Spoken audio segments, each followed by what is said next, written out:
Welcome to my review of Avatar: The Last Airbender Season 1.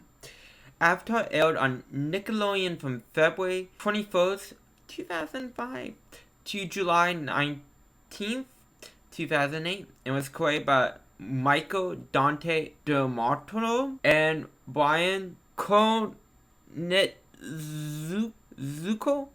I probably butchered both names, I do apologize. Butchering would happen, and I do apologize. But music was done by Jeremy Zuckerman and Benjamin Wyman. And I'm gonna go over those actors real quick, and I will name all words I know of actors from, if I do know them from anything else. Aang is played by Zachary Tyler Allison. Guitar is played by Mara Whitman, who played April in the 2012 Teenage Mutant Ninja Turtles and Rose in American Dragon Drake Long. Sokka is played by Zach Day Sandham, who played Jimmy Olsen in The Batman. Zuko is played by Dante Bosco, who played Jake in American Dragon Drake Long, and Scorpion in Ultimate Spider-Man.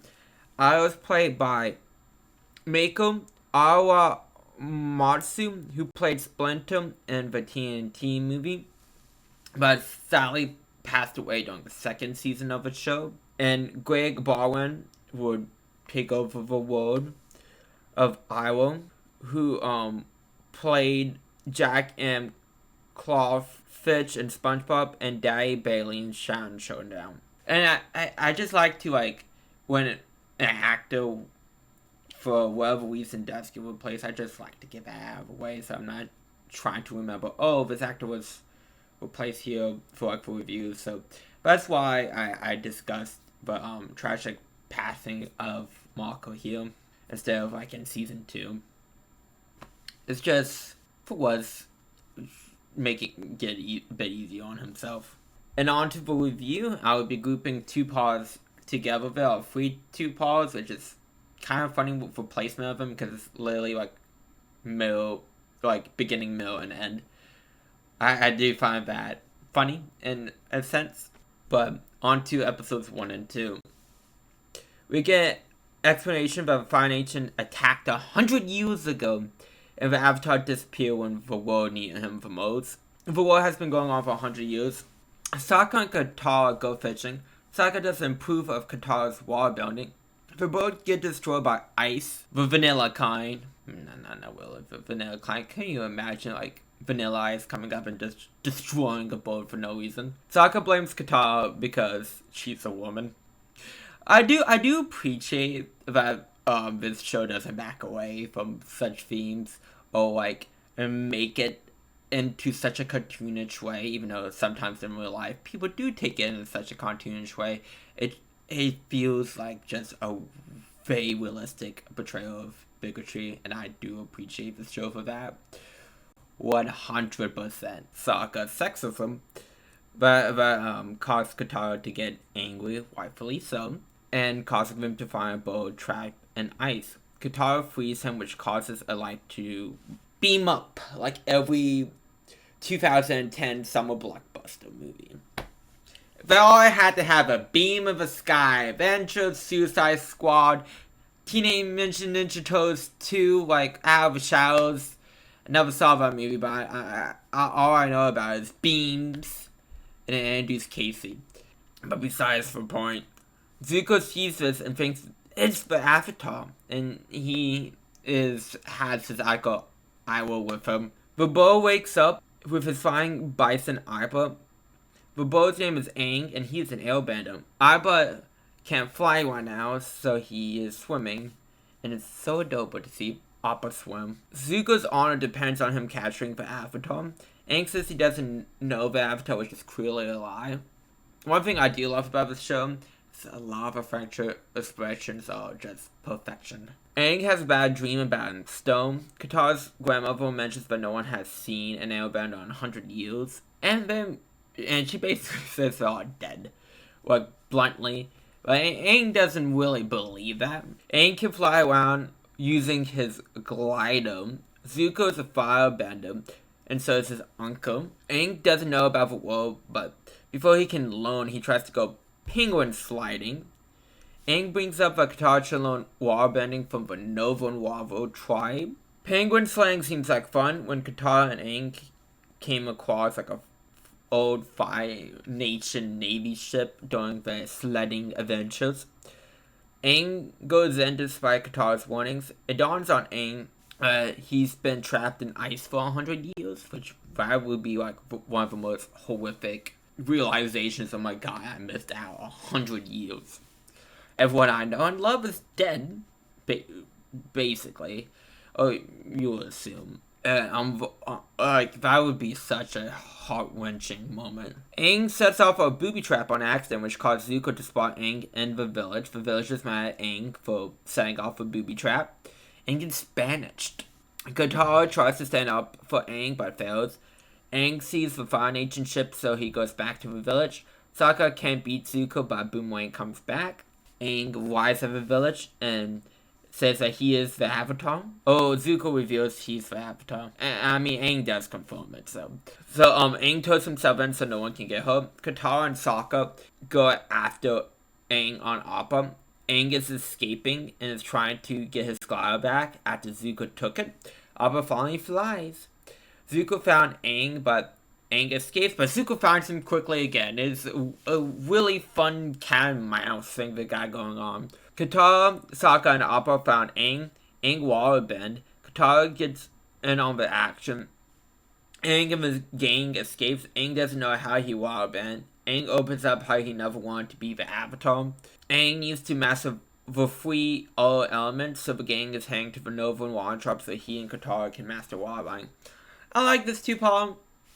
I think this two-part really does a great job catalyzing Aang.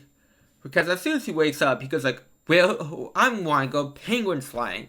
Who are you? Where am I? It's his second question, which shows his carefree spirit immediately, which is very genius on the show. And you do get like a sense of who like Zuko is, who Awa is, who Katara is. But I don't think you really get that, like, actually, as much as Aang and Sokka, I think Sokka also, like, you really do know who Sokka is from the first episode. But of course, as more episodes air, you get a better sense of who Awa, Zuko, and Katara is. I just think that the seeds, though, they're just not as grown as Aang and Sokka's are. Which, again, is the first episode, which is first two episodes. So again, that's understandable. He's still building stuff. But the world building on this is crazy with just like the feel of everything. You can definitely notice some real inspirations throughout the show of different cultures. And yeah, I mean, the action is amazing. With just the choreographic side of it, and the animation itself is just stunning. So, overall, it is a great episode. I think it really does get you invested into the plot. So, moving on to episode 3. Katara's having a hard time telling Aang that he's the last Airbender. Zuko doesn't want others to know about the Avatar. We meet Zhao. Zuko and Awa are bad lads about what happened to the ship. And Zhao invites him for a drink, and Awa says yes. I mean, I would be with Zuko and try and back out, but Awa goes like, we don't want to waste suspicion. Katara mentions that the Fire Nation killed her mother and warns Aang about what he might find at the Seven Arrow Temple, but Aang just brushes her off. Zuko lies about the Avatar to Zhao, but Zuko's cool spill the beans. I like how Sokka tries to make Aang feel better, even though Sokka really didn't like Aang. At first, Katara's still having trouble telling Aang about the death of the Airbenders. Aang shows the others a statue of Gyatso, who was Aang's teacher, and we get a nice flashback of the two. The Temple Sanctuary has an L lock on it that you need to bend L into. The Sanctuary is filled with statues of all the past avatars. Aang knows Avatar Ruka's name somehow, because past life connection really. We meet Momo, a flying lemur. Aang and Sokka chase him. Aang wants a pet while Sokka wants food. Zuko and Zhao are fighting over who will capture the Avatar first. Zuko is banished, and he needs the Avatar to come back home. Zuko challenges Zhao to an Anki Kai, which is a duel, basically. Aang found the dead body of Gyatso, flying by firebenders. Aang goes berserk, causing people to know the Avatar is back. And the state that Aang is in is called the Avatar state. The Anki Kai starts, Zuko struggling. Zuko turned it around and beats Zhao. Zhao attacks after Zuko turns around, but Owl stops him. Katara is able to calm Aang down. Momo joins the party after seeing some food from Sokka. I like this episode. I do like how we definitely give more feel of the characters I mentioned, from previous episode of Arrow, Zuko, and Katara in this episode. This episode fleshes them out more. And I do like the sudden realization of Aang, of what happened, and of course I will overcome anyone with great distraught and sadness. And we get an introduction of Zhao, which he is a threat throughout the season. We don't see him every episode, but he's here. He's here. Yeah, I also really liked this episode, so. Moving on to episode 4. Zuko doesn't know where the Avatar is. Sokka's sexism showing against Katara. Aang lands Appa because he wants to have fun, but there's something in the water with Aang. As soon as Aang gets out, the gang gets captured by female warriors. Sokka's sexism is showing again, because he's like, oh well, it was a sneak attack, it doesn't count. Aang reveals that he's the Avatar, so but don't die. Zuko hears that Aang is on Kyochi Island. Aang might have let being the Avatar go to his head. Sokka goes to the Kyochi warriors and gets his ass kicked again because he was being a dick. Katara's mad at Aang for letting the Avatar stuff go to his head. Sokka says he was wrong for treating the Kyochi warriors horribly. So he asks Suki, the main Kyochi warrior, to train him. Aang goes to wipe the sea serpent monster. Sokka's improving in his warrior skills. Aang's fans left, and Aang realized he was being a joke. Of course, the sea serpent is now here. Katara saves Aang. Aang is at core as Zuko shows up. Kyoshi warriors are very cool in the fight. Aang shows up and sees all the damage that Zuko caused. The gang leaves, so Zuko does too. Aang, as they were leaving, jumps off of Appa and gets the sea serpent to pull out the fire, so Zuko started. I think this is a good episode. Definitely a very good episode for Sokka, as he learns that just because you're so agenda, doesn't mean that they can't be good warriors, which is a good lesson for Sokka to learn. And Aang's lesson of not letting the Avatar go to his head is okay. The only thing that I would say, this is the only time that he truly seemed to like being the Avatar, when his whole thing is not liking being the Avatar. So for this to be so early on, I'm not sure how I feel about it with the placement of it. But it's still a good lesson. I'm just not sure about the placement, or if it should have been really a part of Aang's character at all. So it's just kind of it's okay. But I love the Kyoshi warriors. I love the design, and it's so cool. But episode 5, the gang arrives out of Machu, a city that Aang used to visit his friend Bumi at. Aang pretends to be a grandpa so people don't figure out he's the Avatar. And also, after this episode, Aang really doesn't try to hide the fact that he's the Avatar anymore. It's just, after this, I feel like he's given up. He's given up trying to hide it. But, oh my cabbages jokes have started when it's this poor guy with cabbages and his cabbage car keeps getting destroyed. The gang were let in the city. The gang's wives may shoot like Aang did with Bumi to cause some damage and get arrested. Boys, bad boys, what you gonna... They see the king and he throws a feast for them. The king proves that Aang is the Avatar. The king has 3 challenges for Aang. Sokka and Katara are being held captive until Aang passes his test. And if he fails, they turn to a rock. Or crystal. Rock crystal, if you will. First test is getting a key from a waterfall. Aang gets it by throwing a spike at the key. Aang must get Flopsy, who's a big bunny next. Aang fights the king last. The king is an overfail. The king is doing great against Aang. The action is so fun in this. And Aang wins. The king asks Aang what is his name, and it's Bumi. Bumi wanted Aang to think outside the box and use that against the follow. Bumi and Aang wife and male shoot together. This episode's good. I do like that a tiny bit of Aang's past life before, being frozen is still around in his friend Bumi. I do think that's a very nice, touching moment. And trying to get Aang to think differently than he normally would do in certain situations is also a great lesson to learn. But for one thing, I think that this episode could have done is take away from Bumi and Aang's fight a tiny bit and give some more of that time to the second challenge of Flopsy, which, because it just feels, we had to have 3 challenges, for the second one, and it's just like, it happened. It just, 1 minute, basically, that's out, we're done, we good, we got a second one. Instead of like spending maybe a bit more time on it to have it flesh, make it seem more interesting, because it really is an interesting challenge. I was about to say flesh it out to make it more deep and stuff like that. It really didn't need more depth. It just needs to feel more interesting than it actually was. Because again, it just shows up, it's gone, cool. But overall, but still, I do think this is a good episode. Episode 6. Sokka is having trouble finding food. The gang found an Airbender who just runs away from them. The gang found him again in his town, and his name is Haru. But Fire Nation shows up and attacks people a lot and steals coal from the coal mines. But Fire Nation has imprisoned all the Airbenders besides Haru. Haru misses his dad and only feels close to him when he Airbends. Haru opens to save an old man, but old man rats Haru out to the Fire Nation, so he gets arrested. What? Like, what?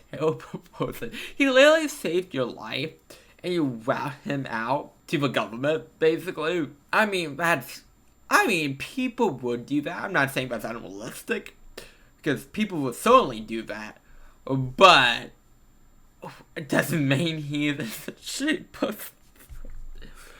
Katara fakes open so she gets arrested, and the moment's funny because, like, Momo's, like, they're messing around, and, like, the guards go, oh my god, that limo's opening. Sokka's like, no, you idiots, it's for go. The guard, yeah, we knew that. It's just a cute little moment. And the faked opening by, like, Aang pushing, like, L through, like, a vent, so, like, it looks like Katara's oath-bending by Aang's L-bending pushing up of a rock. The one, of course, is an asshole. The prison has no oath, so no bending. Katara found Haru and Haru's dad. The prisoners have given up on escaping. Katara tries to start a rebellion, but fails. Katara doesn't want to leave because she can't give up on the prisoners. Aang and Sokka are going to help. The guards see Appa. Aang releases the prisoners' coal, but the Airbenders are still unwilling to fight until Haru fulfills cold, so to speak. The fight scenes are just so fun. Katara lost the necklace that her mother gave her, and Zuko was the one to pick up. I like this episode. I like Haru as a character, and I like that Katara is, like, trying to give this group of prisoners who have been beaten down to have hope again. I really like that. It really does feel like in line with Katara's character a lot, and it does like it takes Haru, an Oathbender, to fight back, and someone that the prisoners know to fight back to give them their spirit, which Katara gave Haru the strength to fight back. And again, it's just really well done. I do appreciate this episode a lot. We have another 2-part. Honestly, personally, this is like one that I probably want to put as a 2-part myself, because the 2 episodes really don't feel too connected. But the show does. I mean, the show doesn't put the first 2 episodes together, but it had to be continued at the end of the first episode, so I'm like, put them together. But this one was distinctly in the episode titles as a 2-part. I feel like they could have been separate, but besides the point of these 2 episodes don't have that connective thread as, like, the first 2 episodes of, or like last 2 episodes, which are, again, for all 2 parts. Let's just get into it before I go off on my tangent about ranting and rambling. The game comes across a village where the Fire Nation burned down the forest. Hours at Hot Springs, but Zuko wants to leave, so Zuko gives him 30 minutes. Katara found air currents so the forest will regrow. An old man says his village needs the Avatar. The village is being attacked by Hebai, a spirit at sunset, and it kidnaps people. Aru gets kidnapped by Oathbenders. Hebai shows up and just pays Aang no mind. Sokka goes to help, but gets taken. Hebai disappears with Sokka before Aang can save him. The Oathbenders are taking Aru to Bossy Sang, a city where in the past Aru hold a siege against for 600 days. Aru left his slipper behind for Zuko to track him. No one can see Aang because he's in the spirit world. A dragon spirit comes for Aang, and he learns that he can't bend in the spirit world. The dragon is Roku's. Arrow can see spirits, and Arrow then escapes his Earthbender captors for a bit. The dragon shows Aang how to talk to Zuko during the winter solstice in a tower on an island. I love how Zuko will rather save his uncle than go after Aang. Aang is back in our world. Zuko saves Arrow from the Earthbenders. Aang figures out that he is the spirit of a forest who's upset that his home got burned down, but Aang gave him an air cone. And of course, the tower where Roku is gonna be able to talk to Aang is in the Fire Nation. Aang tries to go off on his own, but Sokka and Katara are of course coming too. Zuko shows up to the village that Aang was just at. Zuko's risking everything due to his banishment of the Fire Nation. Can't really go back, but he's like, I gotta chase that after. Zuko got called up to the gang and starts attacking. There's a blockade. Zhao is on the blockade ship. Of course, they're attacking too. We see some crazy dodging. The gang made it to the island. Zhao is letting Zuko pass so he can follow Zuko. There are 5 sages at the tower on the island, but they're attacking. One of the sages want to help Aang talk to Roku. So Zuko knows that Zhao is following him. The sages knew that Aang had returned due to episode 3, but all the sages follow the fire load now because it took so long for Aang to return. The 5 sages need to open the door to get to the statue of Roku. Zuko's taking a small ship as Arrow stays on the big ship to trick Zhao. Sokka made bombs to try to get the door open, but that failed. The good sage tricked the other sages to open the door so Aang can get into said door, but Zuko got him. Aang escapes into the door, but his friends are captured. Roku shows up. Zhao shows up at the tower. Roku tells Aang that Sozin's comment will make Fire Bearer stronger and would show up again at the end of the summer.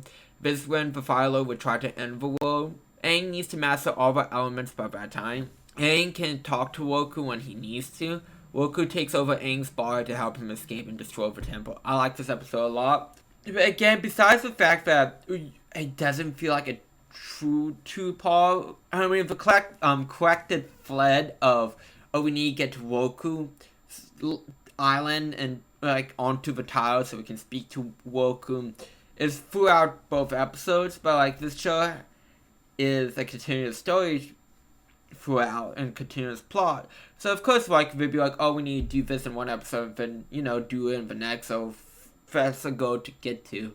So I don't necessarily think that that's quantitative enough for 2-part, but ignoring the fact because that didn't affect my enjoyment of these episodes. I think these episodes are very good. Hey Bye, I feel like might have been finished up too fast and not enough focus on due to the winter solstice being a huge factor in both episodes. I think maybe Hey Bye get like a minute or 2 more screen time would have been nice. Because Hey Bye has a very fucking cool design. Like, honestly, probably one of my favorite designs in this show. It's very simple, but I love it. But I do like that, like, what you see an effect of Aang being absent for 100 years. Of course, the war and the destruction of the war has caused that, but you see, like, people have faith in the Avatar kind of lost it there a bit because Aang wasn't there. I do also love that, and I do like Roku's personality, that we do see him throughout this first season a lot. I really like these episodes. Episode 9. Katara offers to teach Aang some water bending. Arrow changed his course of like the ship to get a new lowest title for a game he likes to play. Of course, Zuko isn't happy about this, but he goes along with it. Aang is a natural at waterbending in this episode's Katara. Aang accidentally washes away his supplies, so they go into town. Aang bought a whistle. The gang is looking at a ship, like on a ship, like looking at merchandise. When Katara found a waterbending scroll, the ship is owned by pirates, so you can imagine how they got said scroll. The gang left because Katara wants to leave, but the pirates attack. The cabbages joke again. The gang escapes. Katara shows that she stole the waterbending scroll. Zuko and Arrow have gone to the pirate ship and learn that Aang and Katara were there. Katara is struggling with waterbending and is getting mad at Aang, who's doing about, like, grabbing the concept of waterbending better than she is currently. But she does say she's sorry immediately because she realized she's being a dick to Aang. Zuko is working with the pirates. Katara is training on her own when she gets captured. Zuko shows that he has Katara's necklace. Zuko has the scroll superpowers help Zuko find Aang. The powers got Aang and Sokka. Sokka got the powers to turn Zuko. This is a really fun fight scene. Like, my favorite part, hands down, is when, like, Aang clears out smoke and he realizes he's surrounded, so he brings the smoke back in. Like, that was easily the favorite moment of this fight. Aang and Katara uses Waibender to steal the pirate's ship, so the pirates stole Zuko's ship. The pirates wave the gang's ship, well, I guess wave their own ship technically, but you know what I mean. The whistle was an ill bison whistle, so Appa came and saves the gang. I will have the lowest tied on his sleeve the whole time, and Zuko flew it. I'm mixed up this episode. The reason being is Katara. She's not out of character, and she act how I feel like she would act in this situation. She took the scroll because, you know, she didn't feel like it was right for the pirates in the first place, so she's just stealing what she's, you know, what belonged to the large fire. Again, I feel like that's in character. I'm not upset about that. What I'm upset is the show itself. Because there was a moment in the show when Katara says, "Oh, I'm sorry, Aang and Sokka. I feel like this is all my fault." And Aang says, "Oh, no, it's not your fault." I was like, it kind of is, which it was 100% her fault for the pirates were upset at them. And you got them to team up with Zuko, basically over you. But, like, at the end of the episode, Katara goes like, Sokka wanted Katara to admit what she did was wrong. And she's like, "Oh, stealing is wrong, except for when it's against pirates." And it's like, again, I feel like I truly do believe Katara would be like that in character. Again, it's not out of character for her. But she did endanger, like, everyone. So, like, it feels like the lesson is bogged down by the fact that, like, she could have gotten all of them killed over this. But we don't put enough weight on the fact that Katara could have, again, killed all of them over the wall-bending scroll. And I don't feel like that's enough there for the show to have a discussion. Again, no one's out of character. If they don't discuss the negative of Katara's actions, I feel like enough to have the lesson to be like, oh, it's okay to steal from pirates, you know. I don't think it got to that point. But other than that, this episode's fine. It's just the morals are a bit murky for me. Episode 10. Momo gets trapped and the gang flees him, and two other animals fall a trap. Sokka doesn't think they should fly, but Aang and Katara don't respect it. Even though, like, legitimately, they get spotted because of Appa so much. Even up to this point and after this episode, it's always Appa. So it's not like Sokka doesn't have a point here.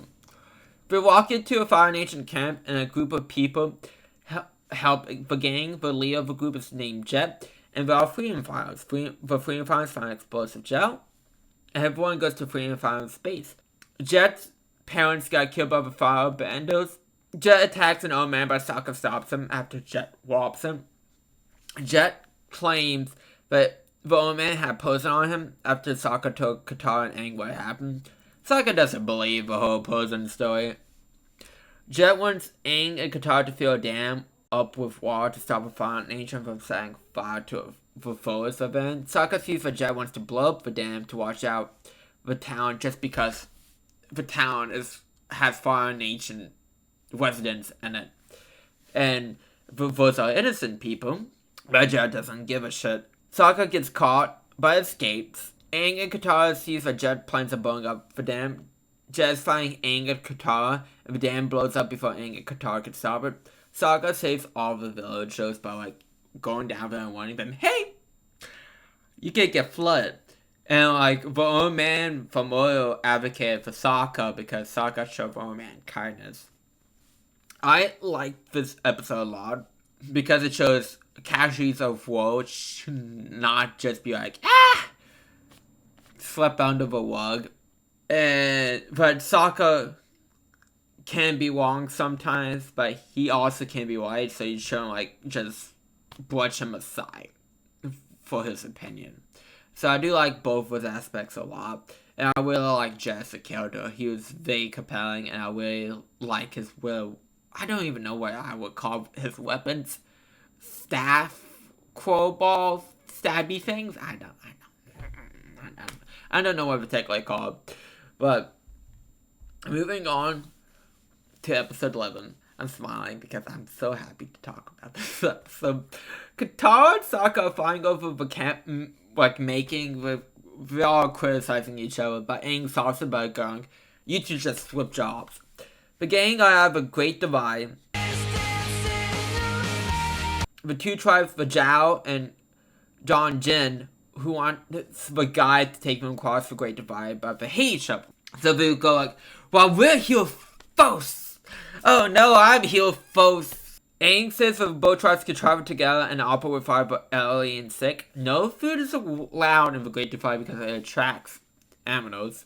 The divide is said to be made by English spirits. The aminos attack, causing the guy to break both of his arms, and he can't oathbend. I hate these tribes so much. They're just trope. They're just arguments on trope, basically, live in environment. Aang says the two tribes should travel in two groups to separate them a bit. Katara and Sokka go with one of each tribe. Of course, both tribes had food the whole time, and it's kind of again, troll and how some people truly are.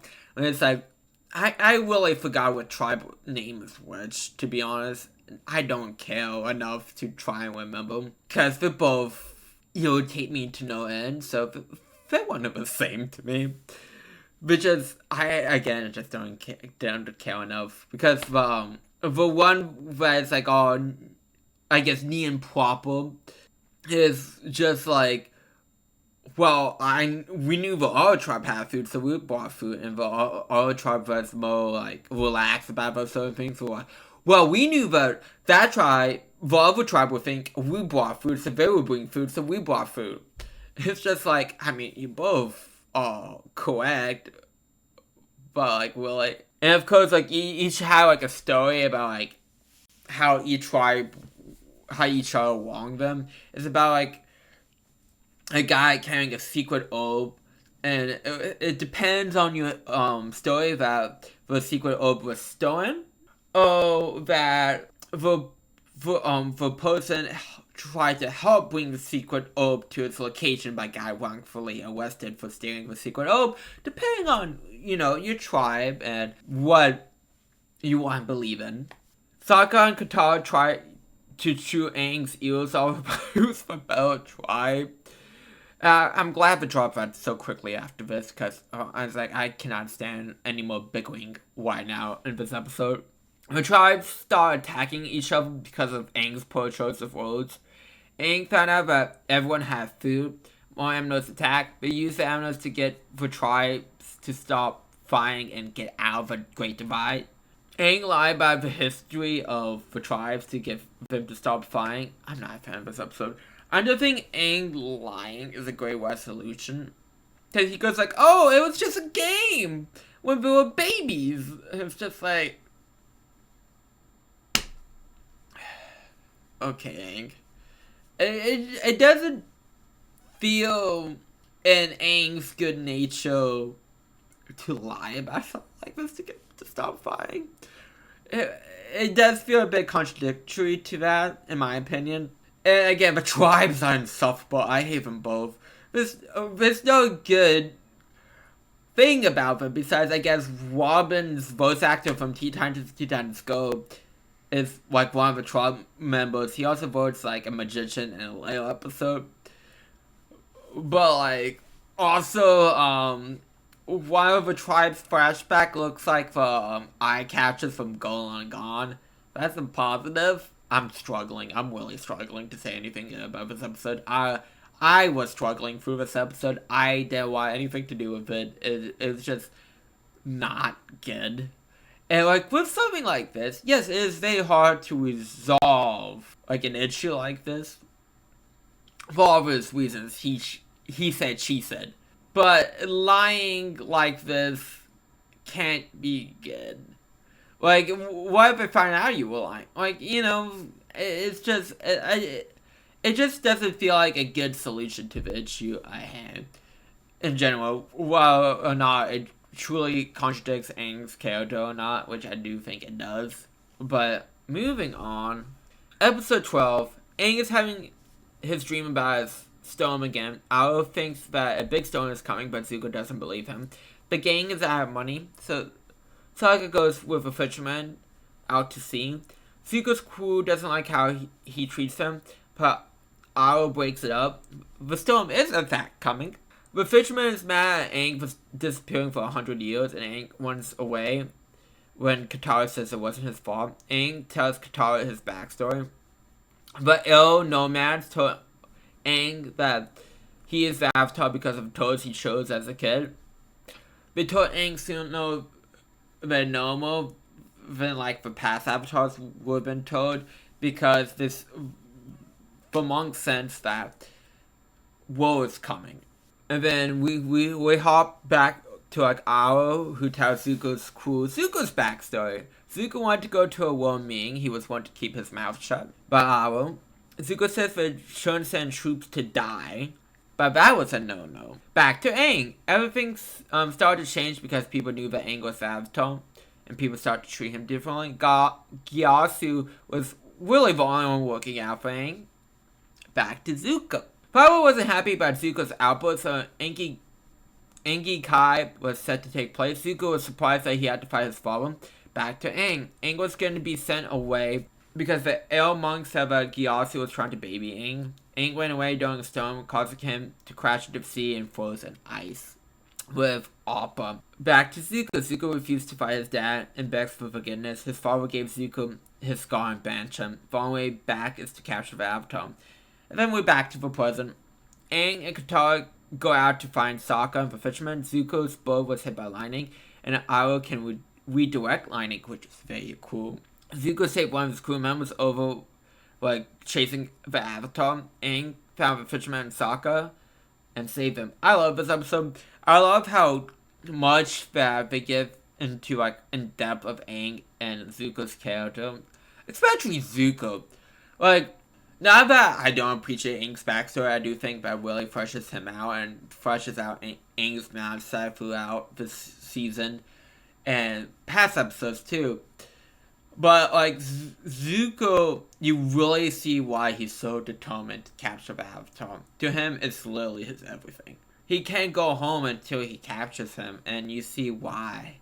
I mean, you might be wondering why he has such loyalty to his father that literally permanently scarred him for life, mentally and physically. But you really do feel sympathy for Zuko. It doesn't feel like an ass pull, like something like, this is my punching bag for this Demon Slayer. Demon Slayer has a lot of ass pulls in terms of like demon backstories to make you feel bad for demons when they die. Which I'm not sure like how in the hell I was supposed to feel bad for like that multiple emotion demon and the Swordsmith village arc. His backstory didn't make me feel bad for him at all. I found no sympathy. And now in terms of like, oh, this is last minute, but like, I don't get how you're supposed to feel sympathy for him. Maybe I'm going emotionless. I don't know, but small went aside. I really do like this episode. This episode is great. Episode 13. Zhao gets cool ushers when like we see someone watching over Zhao. Zhao gets a promotion. Congratulations, Zhao. Sokka is sick and also Katara, so Aang is going to look for some medicine. Foundation spotted Aang. Katara sends Momo out for war. Zuko feels no hope because Zhao is searching for the Avatar. Aang needs to get his friends frozen frogs to have him suck on them to make them feel better. The Archers attack Aang. Aang got his frozen frogs but gets captured. Momo fails to get war. The guy in the blue max is named the Blue Spirit. He's breaking into the prison that Aang's at. The frogs are frozen on escaping Aang. The Blue Spirit feels Aang. Momo is just bringing everything besides water. Zhao found out that Aang escaped. The doors are sealed. The Blue Spirit has Aang at some point, so that Zhao will let them go because he doesn't want Aang to die, because if Aang dies, Aang would just be reincarnated into the next avatar for the Psycho. One of the archers nailed the Blue Spirit and Aang finds out he's Zuko. Aang couldn't leave Zuko. Aang tells Zuko about a friend that he had from the Foundation and wonders if he and Zuko could have been friends if it wasn't for the world. chases Aang off. Aang gives Sokka and Katara the frogs to suck him. I like this episode. I love Blue Spirit's design, and I love Zuko's badassery as the Blue Spirit. So cool. Definitely awesome. And I do like the dynamic between Zuko and Aang a lot. Really does bring home this episode. And a nice little bow. Too bad we never see these archers again. They're really cool. But I don't think we do, at least. I know we don't for this season, but I don't remember if we see them or not. I don't think we do. But moving on. Episode 14. Aang made Katara a necklace. Aang saves a man from a platypus bell. And he talks about Aunt Wu, who's a fortune teller, and she seems to maybe have some credit to her. Sokka doesn't believe it, being the skeptic he is. May is Aunt Wu's assistant that likes Aang because she was told that she would marry a big-eared boy. Katara is told she's going to marry someone who's powerful. Sokka is told that he's getting a struggle thanks to himself, which I do like for slapstick that's caused by Sokka to himself. Aang is told that he's going to be in a big battle, and Aang is like, oh, we know that. I want to know about love. And Aunt Wu kind of just makes something up on the spot, just like follow your heart. Aunt Wu also does like crowd wings to save the village. And she's like, everything will be fine. You won't die due to the volcano on top of that mountain. You'll be fine. I love that Aang takes Mai's lines to use on Katara. Like, Mai tries to hit on Aang. Aang is like, shoves her to the side and uses on Katara. I love that. Aang is trying to tell Katara that he loves her but fails. Katara is crazy about fortune telling and like won't leave Aunt Wu alone. As Sokka is trying to prove that fortune telling is bull, Aang got dang advice from Sokka, but be nice, not too nice. The volcano is active even though Aunt Wu said it wasn't. The villagers aren't listening to the gang. The gang made the cloud to like read volcanic doom, so that's what Aunt Wu would, read, and so the villagers would do something about the lava by like making codes so we will go to the water and not burn down the village. Aang used Airbender to cool down the lava. This episode's good. I do like how this episode doesn't discredit fortune telling.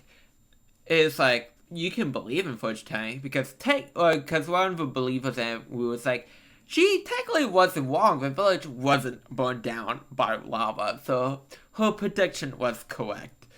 Which is true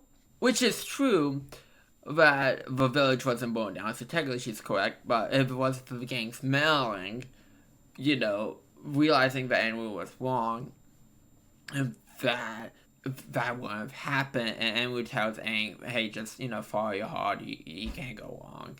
And destiny is made by yourself and what you want to make out of it. Which I think is nice to not totally discredit fortune telling. Because again, technically Aunt Wu was correct.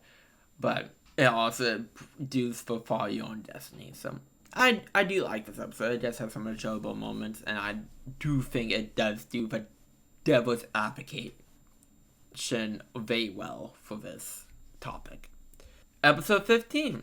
The gang found a Water Tribe weapon, which leads them to see a Water Tribe boat. Take a good hard look at the motherfucking boat! A bounty hunter named June found a bounty on Zuko's ship, and with her ammo that can paralyze any animal or human with its tongue. Barto, a Water Tribe member, found the gang. Aang is feeling out of place, and Sokka and Katara are not helping her out. They cut off Aang so much, and I don't blame the guy for feeling out of place. Zuko got June to look for the Avatar using Katara's necklace descent. Barto's waiting for a message from Katara and Sokka's father, and this becomes miscommunication, where it's just like, oh, Aang feels like Katara and Sokka are gonna leave, but as soon as Aang leaves, Katara and Sokka says, we're not gonna leave Aang. So when Aang gets the message from their father, which is a map to show his location, Aang hides it. I hate this so much. It's so contrived, and I hate it to the max. I do like that the bounty hunter goes through the last two episodes, even though I guess technically, but for the Blue Spirit episode, it doesn't make sense that she goes to the old lady that Aang saw. I know I didn't mention her during the episode, but that's how Aang got the idea about frozen frogs. Because Katara wasn't there. But maybe they visit to say thank you off screen. So, I mean, it's not like, oh my god, you're breaking the canon or anything like that. It's just, from what you see in the episode, it doesn't make sense, but like, you can easily hang canon. Oh, they could say thank you on the way out. Sokka goes ice dodging, which is one of patches that Sokka never got to do, but we use rocks instead. It's no ice here. Sokka passed Aang said that he have a map to the follower after they call Aang trustworthy. So Sokka and Katara go with Bato to see the dad.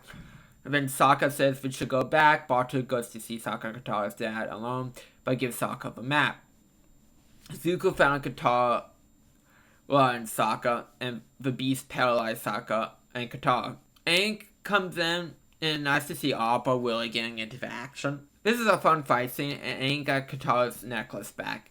Appa gets paralyzed as Sokka and Katara get unparalyzed. The gang uses this scent perfume to confuse the beast's scent of smell because that's how it sees, and causing them to win. Aang gave Katara her necklace back. So this episode is I don't like it. I really don't. I the miscommunication, man. I just hate it so much. And I do appreciate, for one thing, was highlighted Sokka was the one to go back, and I think that shows Sokka's sense of responsibility, and I love that. But it's like one shining light in this episode, but it's hard to watch. It's not like episode 8 of Fuego from season 1 went home. That had sound bearable, but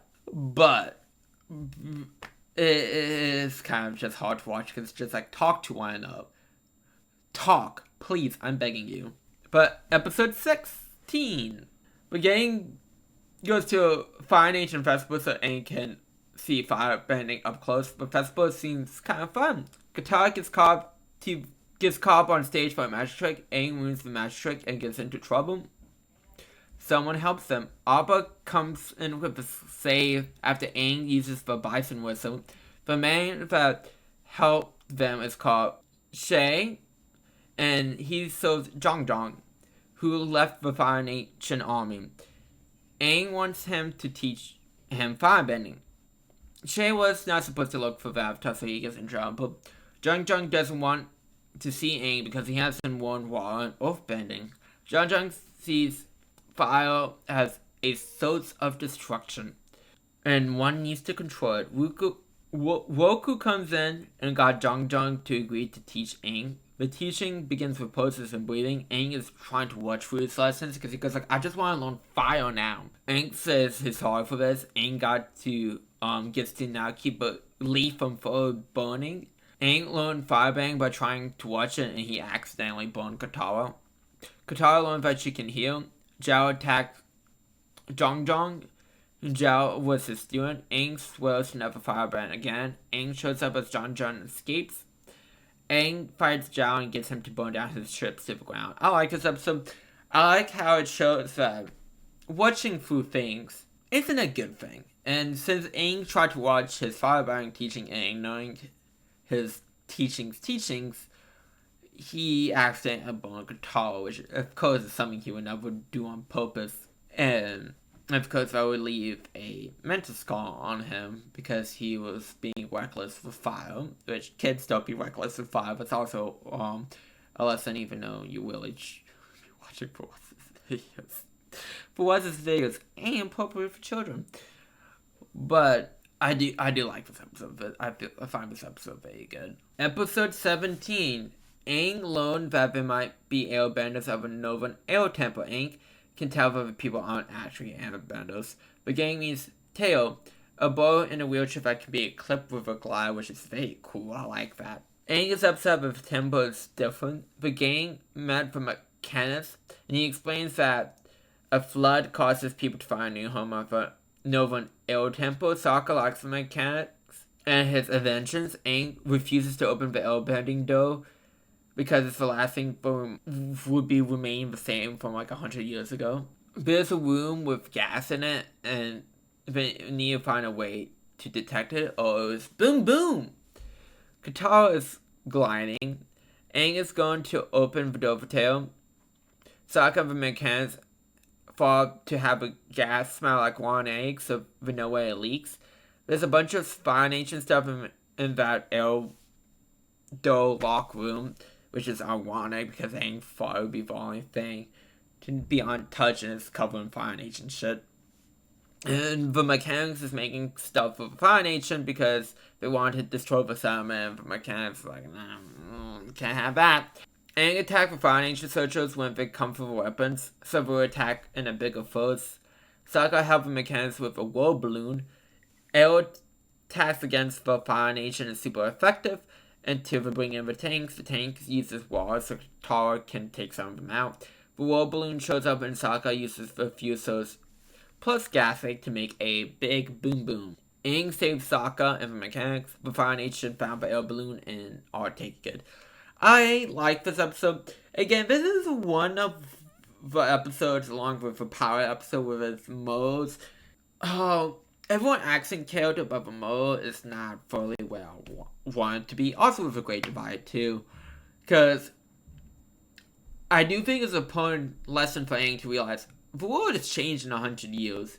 And the Nova and Air Temple, despite how tragic it is that all the airbenders are killed, it's no longer their home because no one lives there anymore. So these new people have found this home and changing how it is because they're trying to suit and make a better life for themselves.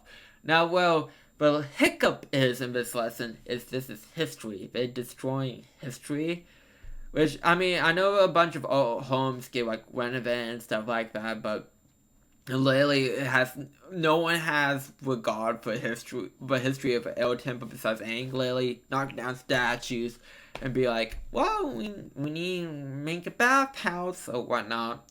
So, I feel like if they take more of a history aspect into this and make it more of a discussion, I think the lesson could fully been realized and feel more full than it actually does. Because it feels half-baked here.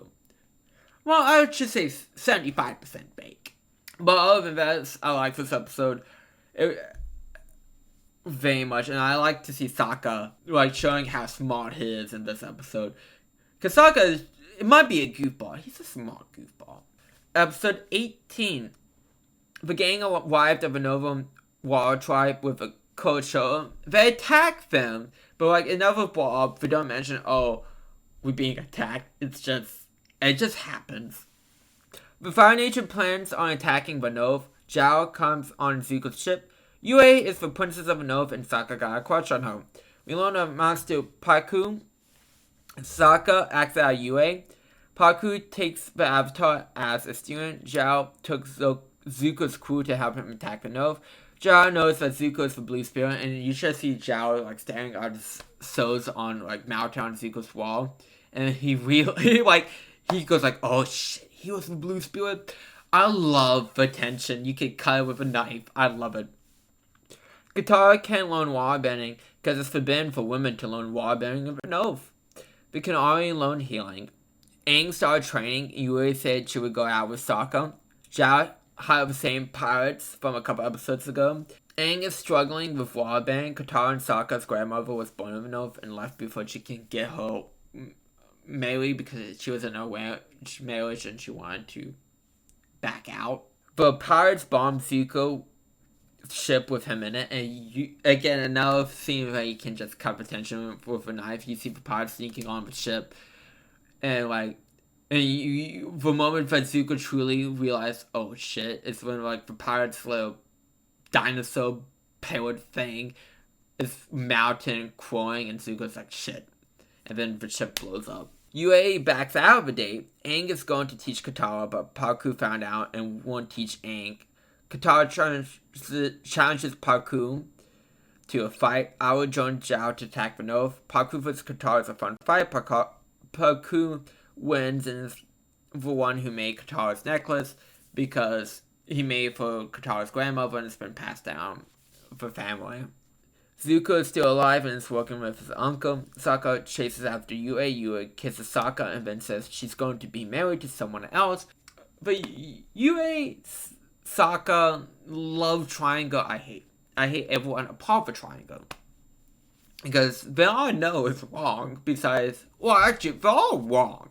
But still inside that, I'm like, this person's the most correct. No.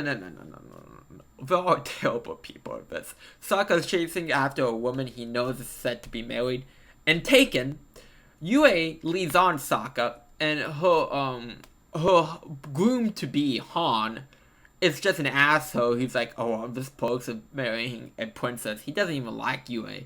So, as far as I'm concerned, all of them are not monsters, but all of them are unredeemable in terms of this love triangle that they have going on. Reminds me of a certain show, doesn't it?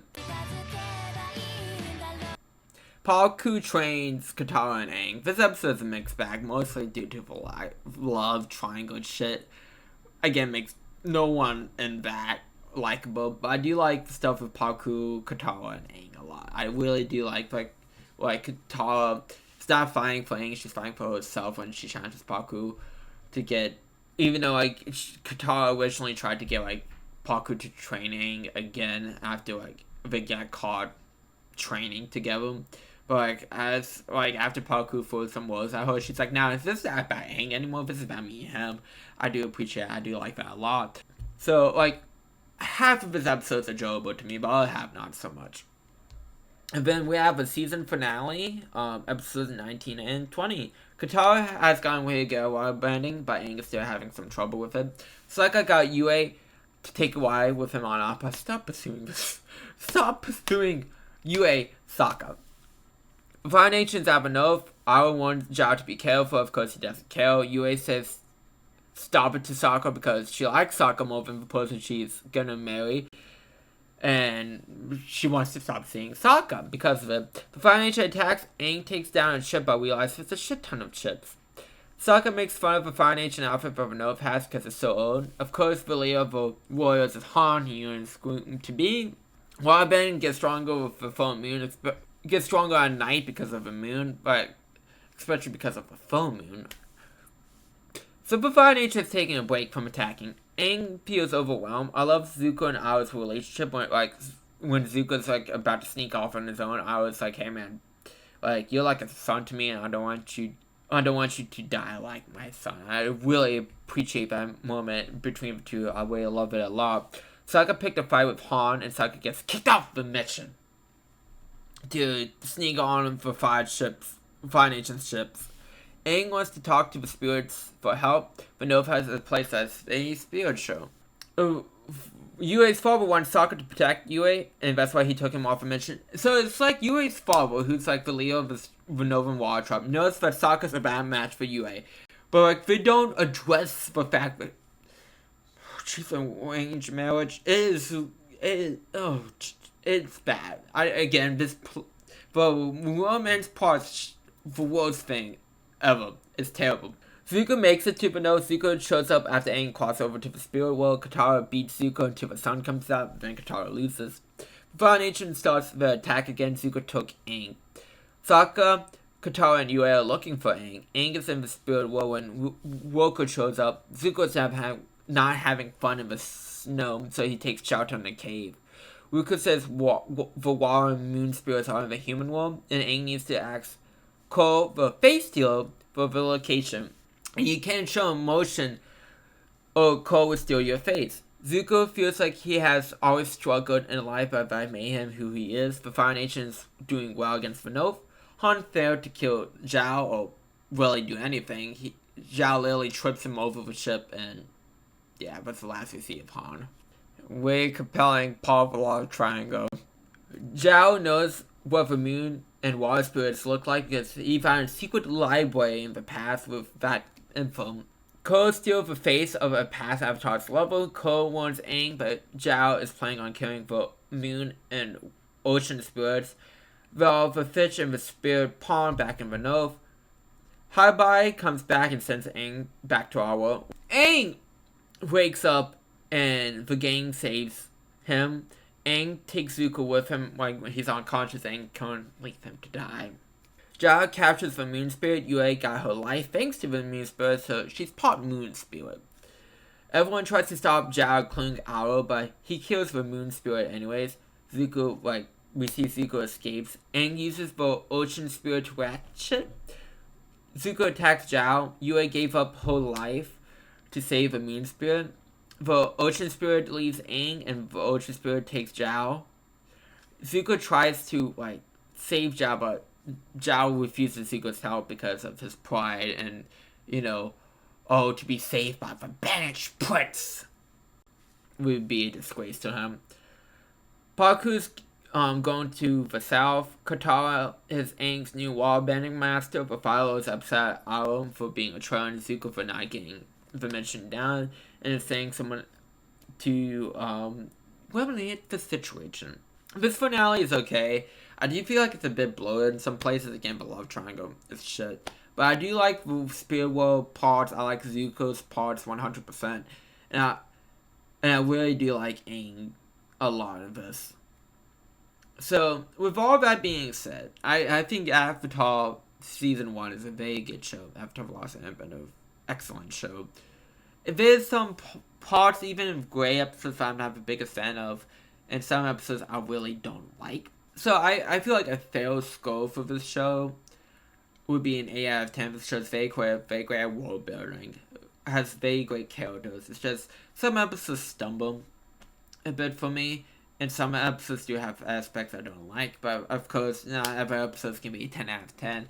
So I do feel like an 8 out of 10 is very fair for this show. So I'd like to thank you all for coming out. It's been fun. It's been a blast. It's been a fun blast. Leave a like if you like the review. Leave a dislike if you dislike this review. And hit that subscribe button if you want to see more full reviews. And I will see y'all next time. Bye.